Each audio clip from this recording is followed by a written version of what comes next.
Hola hermanos y hermanas, el Señor les bendiga. Bueno, pues vaya preparando su corazón para recibir esta palabra que Dios ha puesto en mí para compartirla con ustedes como el alimento espiritual que han de necesitar para estos tiempos. Pero antes de entrar al tema, yo quisiera también recordarles que el próximo domingo, que es el 31 de noviembre, tendremos que regresar nuevamente y los esperamos a las 10 de la mañana en punto. Véngase. Ese día vamos a tomar la cena del Señor juntos. Después de tantos meses vamos a poder tomar la cena juntos, celebrar lo que nuestro Señor Jesucristo hizo en la cruz del Calvario por nosotros. Y también vamos a alabar y adorar el nombre del Señor. Vamos a orar juntos y vamos a darle gracias a Dios porque ya está puesta toda la techumbre del templo. Si Dios me permite, estaremos quitando la lona en estos días y quitando toda la armadura, el tuberío y todos los alambres y todo eso que usamos para sostener la lona. Lo tendremos que quitar. Si nos da tiempo lo quitaremos, si no quitaremos una parte y más adelante estaremos quitando todo para que podamos estar más a gusto, más cómodos. Mientras tanto, pues estén orando por que Dios nos envíe toda la ayuda que necesitamos para continuar con la construcción, porque eso es parte del templo. Nos falta mucho todavía, pero oren para que Dios nos provee y nos ayude para que pronto podamos poner las bardas laterales, podamos poner la barda de atrás del altar, la barda de atrás de hasta atrás de la parte de la calle. Entonces ayúdenos a orar por todo ello. Hermanos, vayan preparando su corazón. El tema que les voy a compartir es la esperanza del cristiano. Y Señor, en esta hora, en el nombre de Jesucristo, oramos a ti para darte gracias por la bendición que me das de poder grabar este mensaje, Señor, y hacerlo llegar a tus hijos por este medio, y a tus hijas, a los jóvenes, a las jovencitas, a los matrimonios, a los ancianos, a las ancianas, y a todos aquellos que están conectados y a todos aquellos que son parte de tu iglesia, y aún aquellos que no son parte de tu iglesia o que no conocen de tu palabra. Señor, ora a ti para que esta palabra les sea de bendición y podamos, Señor, corregir aquello en lo que estamos mal, si es que es necesario, y si no, Señor, quiero que ministres al corazón de tus hijos para afirmar sus corazones en tu palabra y para que su esperanza esté puesta siempre en ti, en el nombre de Jesús. Amén. Bueno, la esperanza del cristiano. El objetivo de este tema es que mientras esperamos la ayuda que le pedimos a Dios, nos purifiquemos a sí mismos, nos examinemos, y si hay algo que no le agrada a Dios de cada uno de nosotros, le pidamos perdón de verdad, y después de ello a esperar pacientemente que nos llegue la ayuda o la bendición o lo que necesitamos. Ese es el objetivo, y empecé por darles el objetivo. Según el diccionario secular, la palabra esperanza significa confianza de lograr una cosa o que se realice algo que se desea. También aplica a cosa o persona de la que se espera algo que se necesita. Por ejemplo, mi única esperanza era mi tío, o mi esperanza era que me dieran el aumento en mi salario, un aumento en mi salario en el trabajo. Esta palabra en nuestras pláticas cotidianas, la palabra esperanza, demuestra incertidumbre. A lo mejor sí o a lo mejor no, y esto es normal por ser hombres en los que se pone la esperanza. En el caso de nosotros, o la esperanza del cristiano, de la cual vamos a hablar en este tema, debe de estar fundamentada en la fidelidad de Dios hacia su palabra, y como cristianos nuestra esperanza en Dios deberá de tener como fundamento la palabra de Dios siempre y no en otra cosa.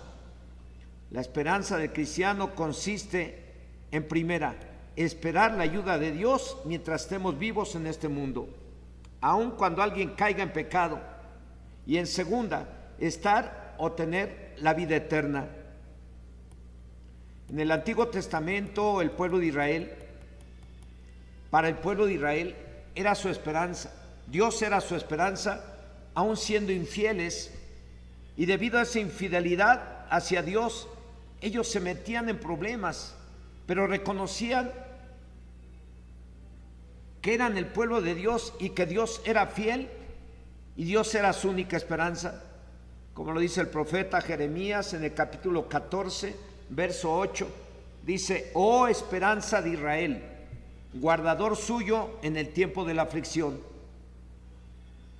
Eso ahí también, hago un paréntesis, ahí también quisiera que usted lo tome como propio y pueda decir: oh esperanza de yo cristiano, y usted pone su nombre. Oh esperanza de Santos, oh esperanza de José, oh esperanza de Damaris, oh esperanza de Patricia, oh esperanza de Ismael, oh esperanza, y usted pone su nombre. Vamos a leer nuevamente el capítulo 14, verso 8, que dice: oh esperanza de Israel, y usted pone su nombre. Oh esperanza de Israel, guardador suyo en el tiempo de la aflicción. ¿Por qué te has hecho como forastero en la tierra y como caminante que se retira para pasar la noche? En otras palabras, dice este verso: Dios, tú eres la esperanza de Israel, y a pesar de que nosotros hemos pecado, hemos sido infieles, y por ese motivo te alejas de nosotros, porque está escrito que nuestros pecados nos separan de ti, y a pesar de nuestros pecados tú sigues siendo fiel y tú eres perdonador, y de seguro que nos vas a ayudar en cuanto nos humillemos y te pidamos perdón, porque tú eres nuestra esperanza, aún para que nos perdones cualquier pecado que hayamos cometido y se restaure nuestra relación contigo. Para el pueblo de Israel, Dios fue y es su esperanza para ayudarlos a salir de cualquier calamidad. En el caso de las calamidades, en el caso de que las calamidades fueran resultado de sus pecados, lo primero que debieron y debemos de hacer es confesar el pecado y pedir perdón a Dios. Para los cristianos de hoy, Dios es o debe ser nuestra esperanza, el que nos ayude para salir de las calamidades o problemas y tener las bendiciones y suplir cualquier necesidad a los que se lo pidamos, como lo dice la Biblia en el libro de Mateo capítulo 7, versos del 7 al 11, que dice: pedid y se os dará, buscad y hallaréis, llamad y se os abrirá, porque todo aquel que pide recibe, y el que busca halla, y al que llama se le abrirá. ¿Qué hombre hay de vosotros que si su hijo le pide pan le dará una piedra? ¿O si le pide un pescado le dará una serpiente? Pues si vosotros, siendo malos, sabéis dar buenas dádivas a vuestros hijos, ¿cuánto más vuestro Padre que está en los cielos dará buenas cosas a los que le pidan? Para los cristianos de hoy, Dios es o debe de ser nuestra esperanza para ayudarnos a cubrir cualquier necesidad. Por ello es que buscamos el reino de Dios, o debemos de buscar el reino de Dios, como lo dice el libro de Mateo capítulo 6, verso 33. Mas buscad primeramente el reino de Dios y su justicia, y todas estas cosas os serán añadidas. Repito, para los cristianos nuestra esperanza es Dios, o debe de ser Dios, para recibir de Dios la ayuda que necesitamos y para resolver cualquier problema, y para salir de las calamidades y para recibir las bendiciones que necesitamos hoy en día y también las futuras, entre las cuales está la más importante, que es tener la vida eterna. Esa es una necesidad, tener la vida eterna, aunque ya la tenemos al haber confesado a Jesucristo como Señor y Salvador personal. También es nuestra esperanza tener la vida eterna o asegurar nuestra estancia en el cielo con Él. Vamos a ver qué dice la carta a los Romanos capítulo 8, verso 24 y 25. Dice: porque en esperanza fuimos salvos, pero en la esperanza que se ve no es esperanza, porque lo que alguno ve, ¿a qué esperarlo? Pero si esperamos lo que no vemos, con paciencia lo aguardamos. Antes de ser cristiano no tenemos la salvación ni la vida eterna, pero ya la tenemos por medio de la fe en nuestro Señor Jesucristo. Hoy a lo mejor ya no esperamos que Dios nos salve, porque ya somos salvos, pero sí tenemos algunas necesidades o problemas y necesitamos la ayuda de Dios. Así que nuestra esperanza es que Dios nos ayude. Por eso es que le pedimos por medio de la oración, por ello es que buscamos primero su reino y su justicia, porque eso es lo que primeritito que nos enseñaron cuando nos convertimos a Cristo. Si hoy le pedimos su ayuda y estamos buscando su reino y su justicia, entonces solo hay que esperar con paciencia lo que le hemos pedido a Dios, como lo dice el verso 25 de la carta a los Romanos capítulo 8. En la Biblia, traducción del lenguaje actual, dice: sin embargo, si esperamos recibir algo que todavía no vemos, tenemos que esperarlo con paciencia. Usted léalo en la Reina Valera. Yo se lo repito, en la Biblia, traducción del lenguaje actual, dice: sin embargo, si esperamos recibir algo que todavía no vemos, tenemos que esperarlo con paciencia. Una vez que pidamos algo a Dios, tenemos que ser pacientes, porque tenemos que esperar en Él, confiando en su fidelidad hacia su palabra, y podremos tener la seguridad de que vamos a recibir lo que le hemos pedido, pero hay que esperar con paciencia. En los tiempos de los reyes del Antiguo Testamento nos encontramos con reyes que hicieron lo bueno delante de Dios y nos encontramos con reyes que hicieron lo malo delante de Dios. Y hoy vamos a hablar, para ilustrar este tema, de un rey, el cual se le considera, o la Biblia lo describe como uno de los reyes de Judá, el cual sobresale de todos los demás debido a su confianza en Dios, debido a que puso su esperanza en el Dios Todopoderoso.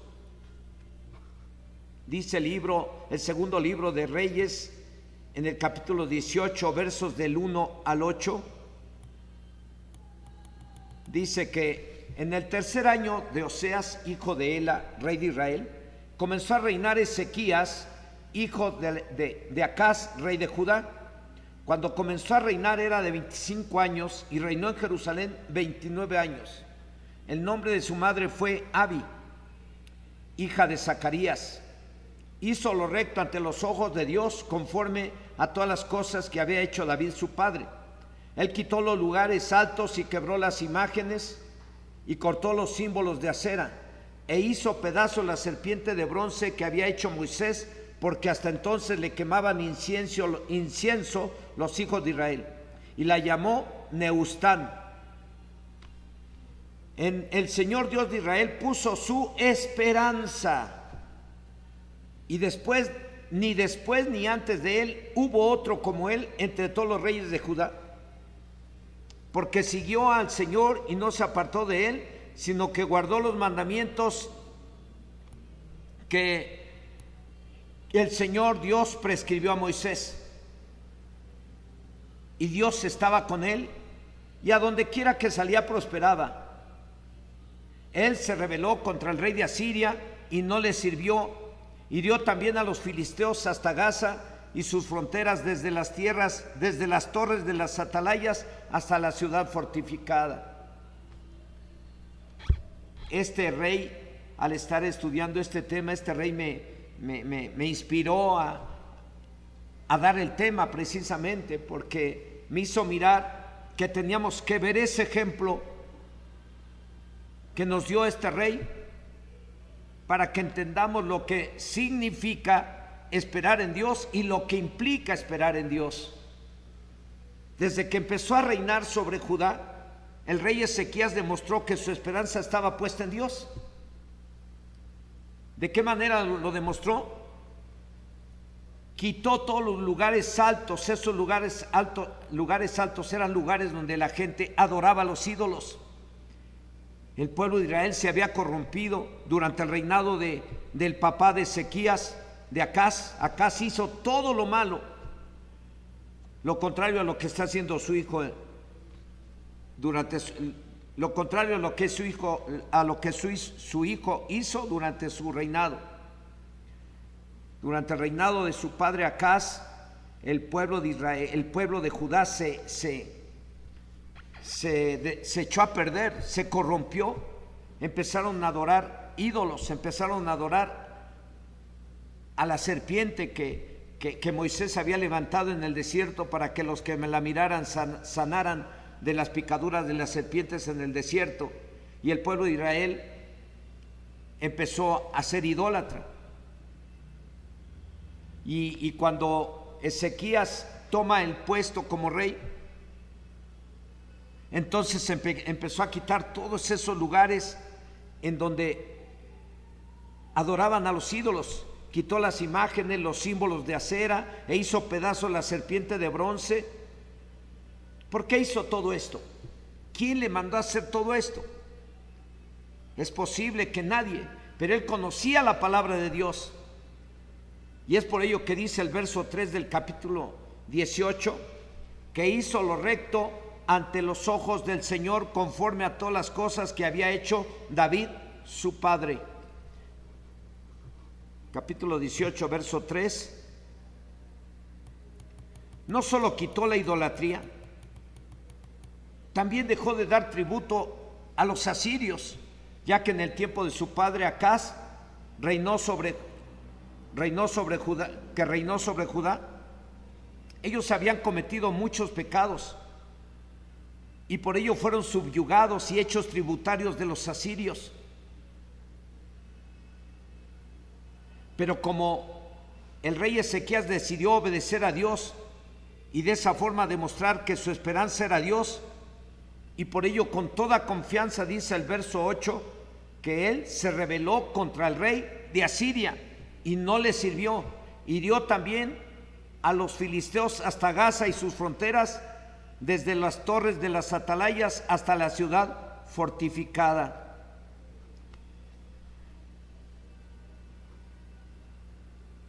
El rey Ezequías se rebeló contra el rey de Asiria y no le sirvió más como tributario, e hirió a los filisteos. Y en otras palabras, el rey decidió no seguir de esclavo del pecado. Se rebeló a seguir en la miseria y decidió no servir más simbólicamente al pecado y al diablo.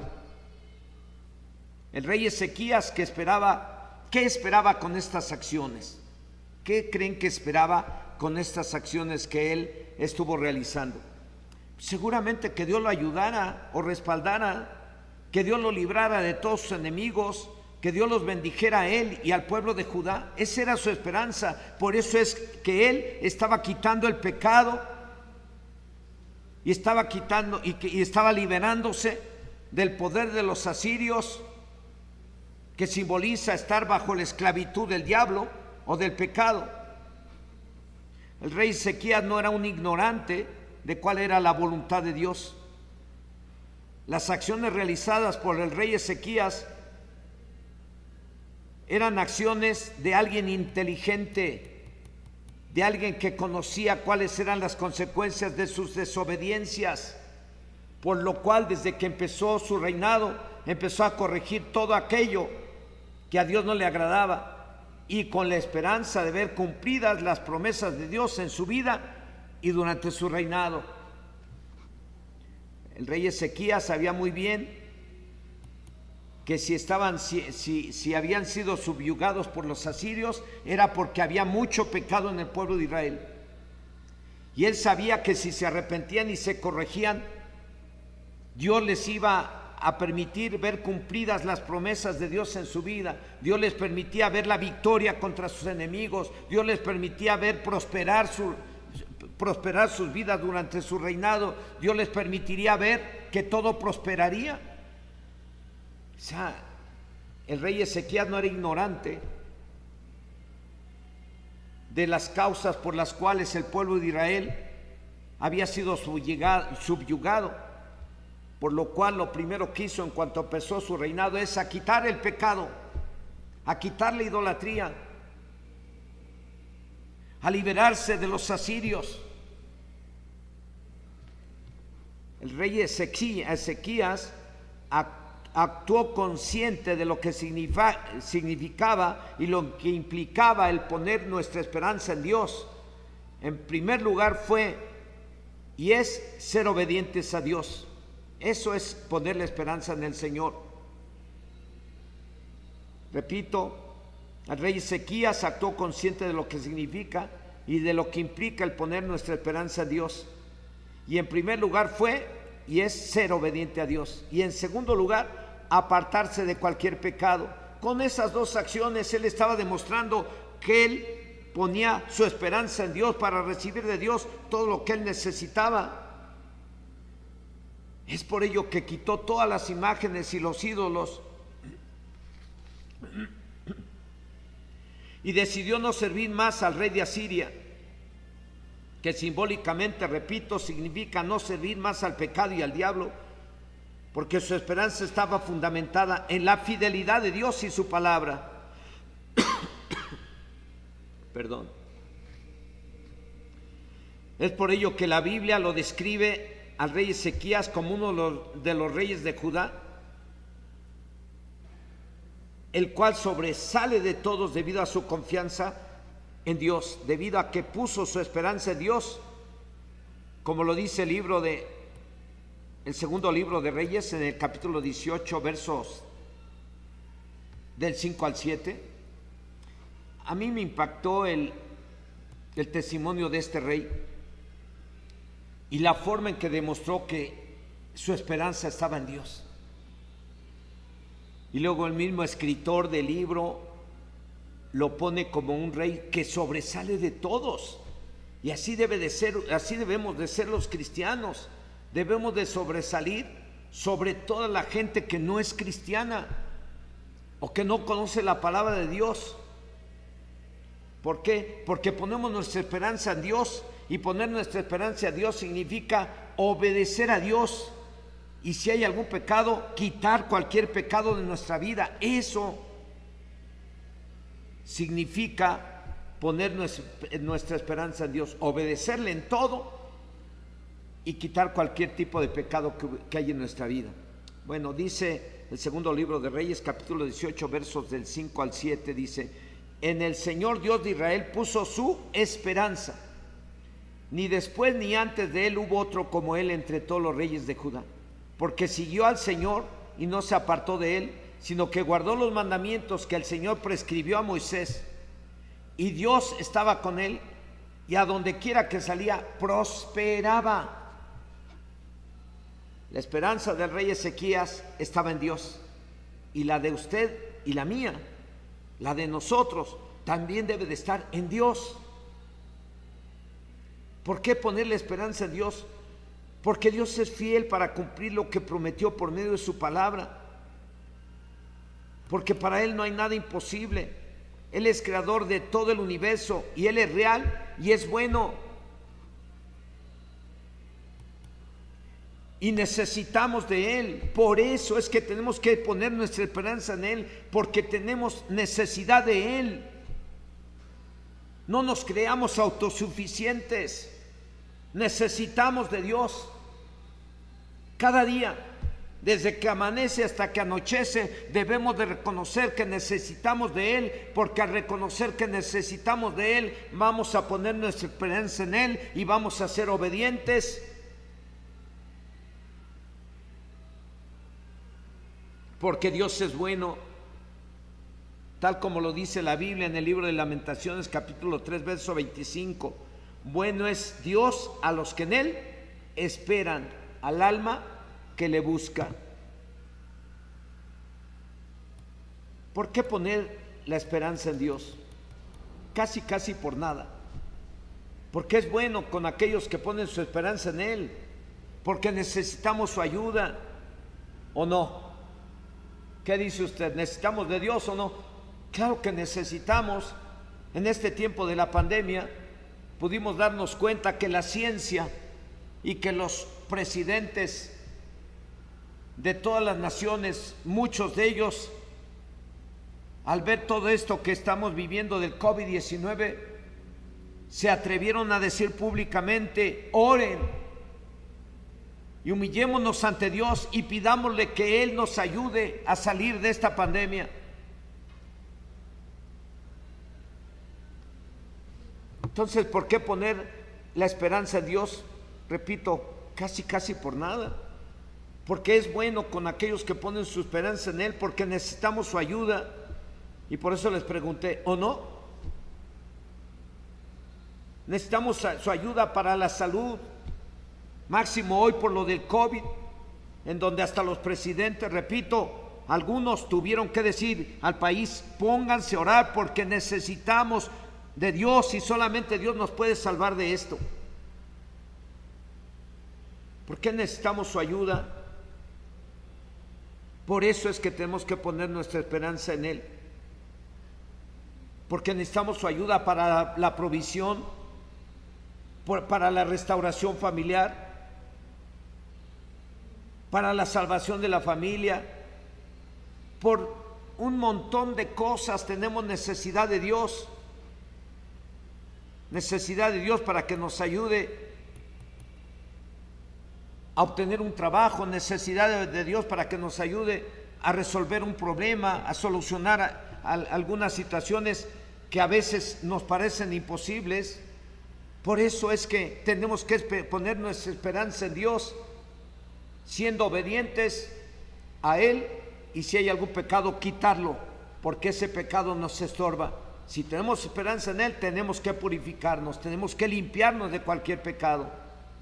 Desde hace unos meses, en algunos casos, no me ha quedado otra que decirle a los aconsejados que pongan su esperanza en Dios. Y eso implica ser obedientes. Y si por ahí se examinan y hay algún pecado, hay que pedir perdón a Dios. Y después de eso, pidan que Dios les ayude de acuerdo a su necesidad, y seguro que la recibirán. ¿Por qué les digo esto? Porque en estos meses me han llegado casos de consejería que no puedo compartir con nadie ni puedo mencionarlos. Casos de consejería en los que no le queda otro a los que vienen a buscar el consejo más que ponerse a orar a Dios. Y si hay algún pecado en su vida, que lo vaya corrigiendo. De esa manera los estoy guiando a que pongan su esperanza en Dios. Poner la esperanza en Dios es confiar plenamente en el Señor, en su fidelidad hacia su palabra. Porque está escrito en muchos textos de la Biblia, de los cuales solo vamos a ver dos, en los cuales nos dice claramente que la esperanza en Dios implica ser obedientes a Dios, y si hay algún pecado habrá que confesarlo o corregirse. Ese consejo es el que he tenido que dar en estos días a algunos, y no puedo comentar quiénes fueron o el por qué pidieron ese consejo. Solamente me resta decirles: pon tu esperanza en Dios, y eso implica ser obedientes, y si hay algún pecado habrá que confesarlo o corregirse. Como lo dice el Salmo 34, versículo 10. Hay muchos textos de la Biblia en donde se nos dice que es necesario, los que esperamos en Dios, es necesario pedir perdón y apartarnos del pecado y ser obedientes a Dios. Pero solamente vamos a ver a 2 o 3 versículos. Salmo 32, verso 10 dice: muchos dolores habrá para el impío, mas al que espera en Dios le rodea la misericordia. Yo diría, muchos dolores o sufrimientos o problemas habrá para los desobedientes, para los que cometen cualquier pecado, para los que actúan de acuerdo a su carne, para los que miran cosas que no deben de mirar, para los que hablan cosas que no deben de hablar. Mas a los que son obedientes, a los que esperan en Dios, Dios les dará la ayuda o lo que necesitan. Todos los que esperan o tienen su esperanza de recibir algo de Dios, tienen que quitar de su corazón todo tipo de pecados. ya que es posible que su necesidad sea el resultado de su desobediencia a Dios. Por ello creo yo que dice el libro de Job, en el capítulo 11, verso 14, dice: si alguna iniquidad hubiera en tu mano, y le echares de ti, y no consintieres que more en tu casa la injusticia. Y luego el verso 18 dice: entonces tendrás confianza, porque hay esperanza en Dios, digo yo. Mirarás alrededor y dormirás seguro. En otras palabras, si alguien está cometiendo algún pecado, pero se arrepiente y lo echa fuera de su vida o de su casa, lo deja de practicar, entonces estará demostrando que confía en Dios, y tendrá esperanza en que Dios le ayude o le dé lo que necesita. En conclusión, hermanos y hermanas, Dios es la esperanza de los cristianos. Si en verdad Dios es la esperanza de usted que me está escuchando, si en verdad Dios es la esperanza de aquel que está mirando este mensaje o está escuchando este mensaje, de los que están en Pachuca, de los que están en Chagüento, de los que están en el Rosario, de los que están en Chinconcuac, de los que están en Chilpa, de los cristianos que están escuchando este mensaje, si Dios es su esperanza y mi esperanza, ¿qué tenemos que hacer? Tenemos que ser obedientes a Dios, y si hay algún pecado, tenemos que quitarlo de nuestra vida. Si hay algo que no es, si hay algo que estamos haciendo y que a Dios no le agrada, tenemos que corregirlo antes de que lleguen las calamidades y el sufrimiento, si es que no ya llegaron, porque las calamidades y el sufrimiento son el resultado de alguien que confía en sí mismo e hizo las cosas como quiso hacerlas y no tomó en cuenta lo que Dios le dijo. Si Dios es la esperanza de los cristianos, si Dios es la esperanza de usted, si Dios es la esperanza de los jóvenes, si Dios es la esperanza de los ancianos, si Dios es la esperanza de los matrimonios, si Dios es la esperanza de los casados y las casadas, si Dios es la esperanza de los solteros y las solteras, ¿qué tenemos que hacer? Ser obedientes al Señor, y si hay algún pecado hay que quitarlo, hay que confesarlo y hay que apartarnos de ese pecado.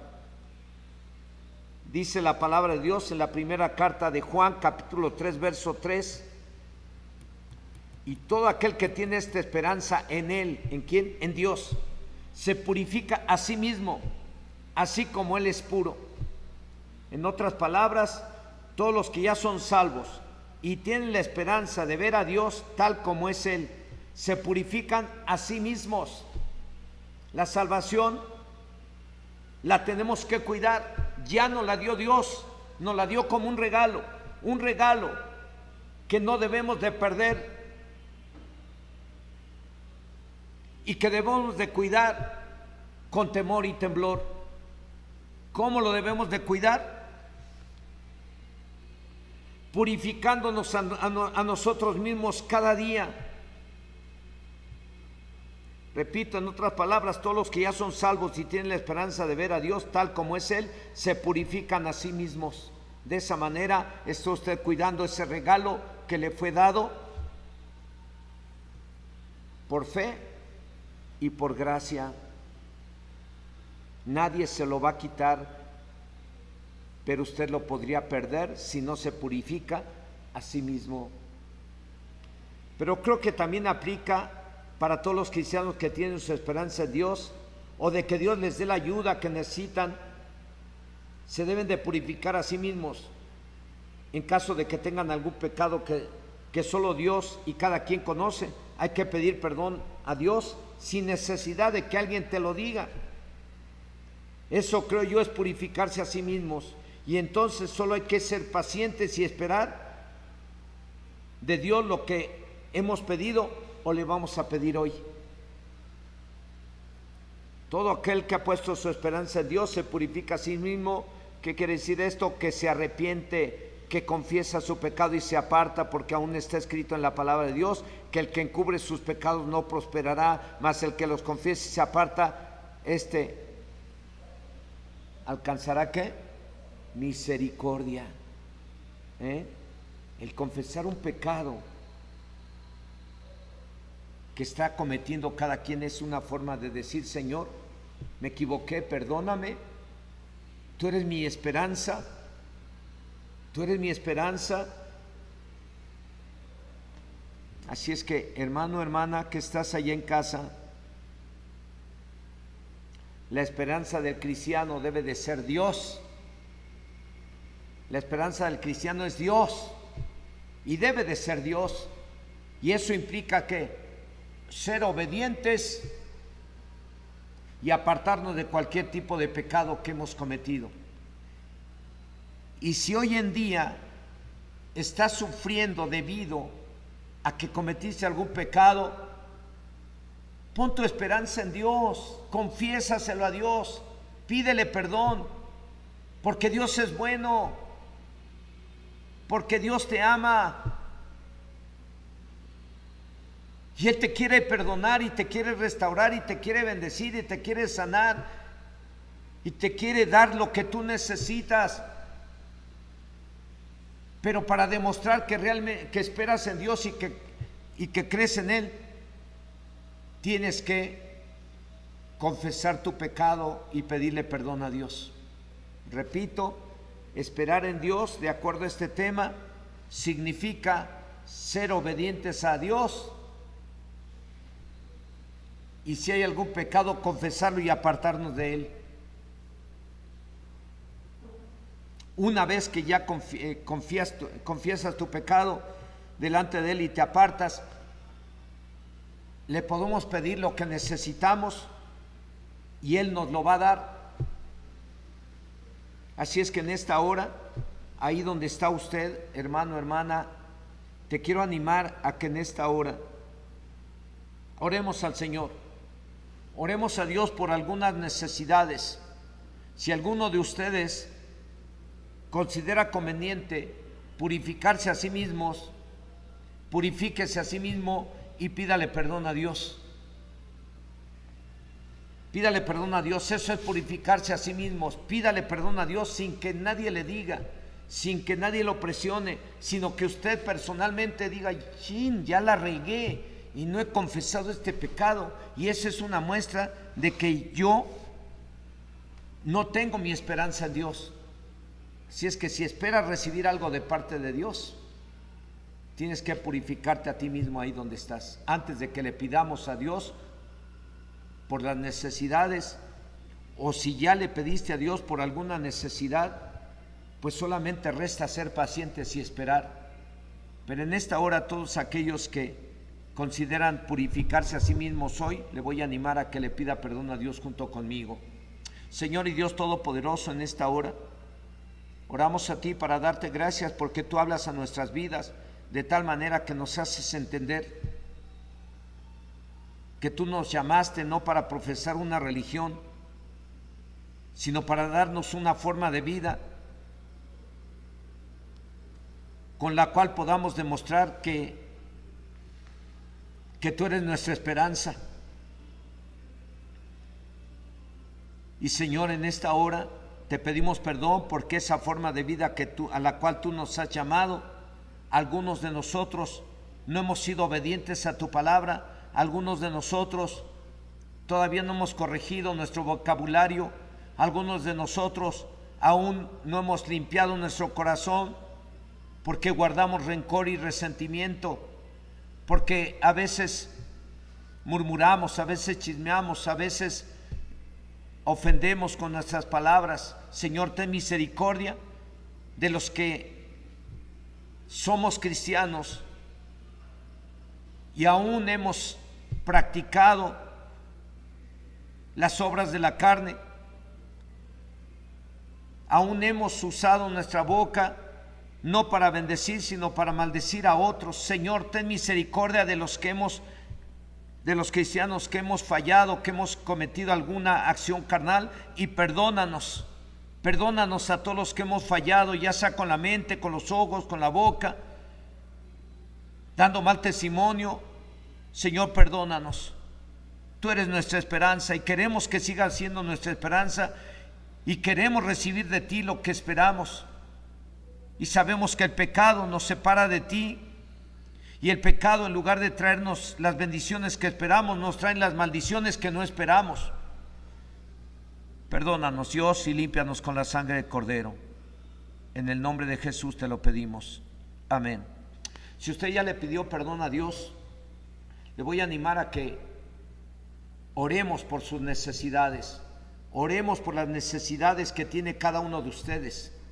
Ahí donde esté usted en casa, si usted ya le pidió perdón a Dios, ahora le voy a animar a que le pida a Dios. La Biblia dice: el que pide recibe, el que busca encuentra, y al que toca se le abre. Pedid y se os dará, buscad y hallaréis, tocad y se os abrirá. Porque si los hombres, siendo malos, saben dar buenas cosas a los que le pidan, o a sus hijos, cuánto y más vuestro Padre no dará cosas buenas a los que le pidan. Así es que ahora es tiempo de pedirle al Señor, porque Él es nuestra esperanza. Ponga su esperanza en Él, confíe en Él, ponga su esperanza en Él, y una vez que ponga su esperanza en Él, espere pacientemente y va a recibir lo que usted le ha pedido a Dios. Vamos a pedirle a Dios lo que cada uno de ustedes necesita. Vamos a pedírselo a Dios con seguridad, con confianza, con la confianza que demostró Elías cuando oraba, que cuando él oraba para que no lloviese, no llovía, y cuando él oraba para que lloviese, llovía. Cuando él oró para que descendiese fuego del cielo, descendió fuego del cielo. Por eso el apóstol Santiago lo toma como ejemplo, para que lo sigamos hoy en día nosotros. Oremos eficazmente como el profeta Elías, que era un hombre semejante, con pasiones semejantes a las nuestras, y oró para que no lloviese y no llovió. Oró para que lloviese y llovió. Vamos a orar. No se necesita ser un superdotado o un superhombre para orar y ver milagros de parte de Dios. Así es que ore por un milagro, pídale, porque el Dios todopoderoso en el que creemos es el Dios de milagros, es el Dios de sanidades, es el Dios de liberaciones, es el Dios todopoderoso, y para Él no hay nada imposible. Y Señor, en esta hora oramos a ti para suplicarte en el nombre de tu Hijo Jesucristo, que tomes en tus manos la necesidad que tiene cada uno de tus hijos en Pachuca, que tomes en tus manos la necesidad que tiene cada uno de tus hijos en Chagüento, en El Rosario, en Chincocuac, que tomes en tus manos las necesidades que tiene cada uno de tus hijos y de tus hijas de ese centro cristiano, que tomes en tus manos las necesidades que tiene cada uno de aquellos que están escuchando este mensaje. Señor, en esta hora clamamos a ti por esa necesidad, por esa sanidad para el que está enfermo, por esa restauración familiar de aquellos que lo necesitan. Clamamos a ti por ese milagro para aquellos que están enfermos con enfermedades terminales. Clamamos a ti porque pongas tu mano poderosa sobre ellos y los sanes. Clamamos a ti, Señor, para que liberes a aquellos que necesitan ser liberados. Clamamos a ti para que tú restaures a aquellas familias que necesitan ser restauradas. Clamamos a ti por la provisión económica para aquellos que tienen necesidad económica. Clamamos a ti por un trabajo para aquellos que no lo tienen. Clamamos a ti, Señor, porque está escrito en tu palabra: clamen a mí, yo les responderé y les enseñaré cosas grandes y ocultas que ustedes no conocen. Así es que clame, hermano. Clamamos a ti, Señor, por ese milagro que necesita cada uno de tus hijos. Clamamos a ti, Señor, por esa salvación para los familiares de cada uno de aquellos hermanos y hermanas que tienen familiares que no han querido nada de ti. Clamamos por su salvación. Clamamos por una completa restauración y sanidad en aquellos que se contagiaron de COVID y se están recuperando. Señor, clamamos porque quites toda molestia de sus cuerpos, que pongas tu mano poderosa sobre ellos y sea desarraigada ese virus llamado COVID-19 totalmente de sus cuerpos, en el nombre de Jesucristo. Aquí estamos orando, Señor, en este lugar, en este santuario que tú nos dices para que oremos. Santuario que el próximo domingo 31 estaremos ocupando tus hijos y estaremos alabándote y adorándote y gozándonos en ti, Señor. Oramos a ti desde este lugar para pedirte que envíes tu Espíritu Santo sobre cada familia y los ayudes con tu Espíritu Santo a tener paz y a estar bien edificados las familias con tu poder. En el nombre de Cristo Jesús te lo pido. Bendice, Señor, a cada familia de tus hijos y de tus hijas que están en casa. En el nombre de Cristo Jesús te lo pedimos y te damos gracias, Señor, porque tú eres nuestra esperanza y de ti esperamos esa respuesta a las necesidades que hemos puesto en tus manos, y ahora nos toca esperar pacientemente. Te damos gracias, Señor. Gracias, Dios Todopoderoso, porque tú eres nuestra esperanza. En el nombre de Jesús. Amén. Señor les bendiga, hermanos.